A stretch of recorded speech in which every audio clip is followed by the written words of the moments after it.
The file system server we built in episode 5 does not care whether it is connected to Claude Desktop, Cursor, or VS Code. It speaks the same MCP protocol to all of them. In this episode, we connect our existing servers to Cursor and VS Code. Learn the config format each one uses, understand how tool approval differs across hosts, and see how to debug connection problems in a coding editor rather than a chat interface. The three hosts behave differently as MCP clients even though they all speak the same protocol. Claude Desktop is a general chat interface that runs tool calls automatically as the model decides.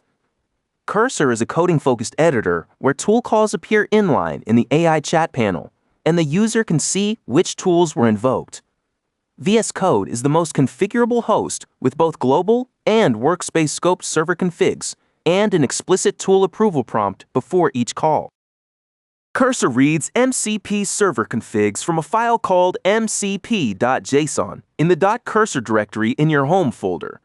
The format is identical to Claude Desktop, the same MCP server's object, the same command, args, and env fields. If you have already set up servers in Claude Desktop, you can copy the MCP servers block directly into the Cursor config. Restart Cursor after saving and the servers appear in the AI chat panel. Cursor shows a tools icon in the chat input when servers are connected. VS Code uses a slightly different config structure. Instead of MCP servers at the top level, servers live under the MCP key inside your settings.json file. Each server entry requires an explicit type field set to stdio for local servers. The command, args, and env fields work the same way. Global settings apply to every workspace you open. To edit global settings, press Command-Shift-P. Search for preferences, open user settings JSON, and add the MCP block. Workspace-scoped configs are one of VS Code's best features for MCP. A .vscode/mcp.json file in your project root defines servers that only apply when that workspace is open. The workspace folder variable resolves to the root of the current project.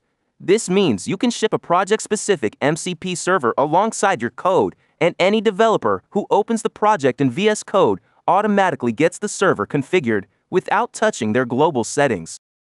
Tool approval is where the three hosts differ most. Claude Desktop runs tool calls automatically as the model decides. Cursor shows the tool name and arguments in the chat panel but executes immediately without prompting. VS Code shows an explicit allow or deny dialog before every tool call with an option to allow always for tools you trust.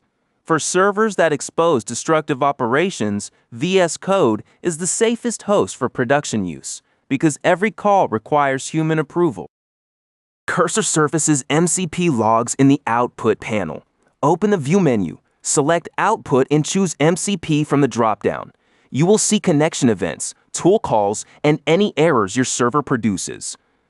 The most common Cursor-specific issue is forgetting to restart after editing the mcp.json file.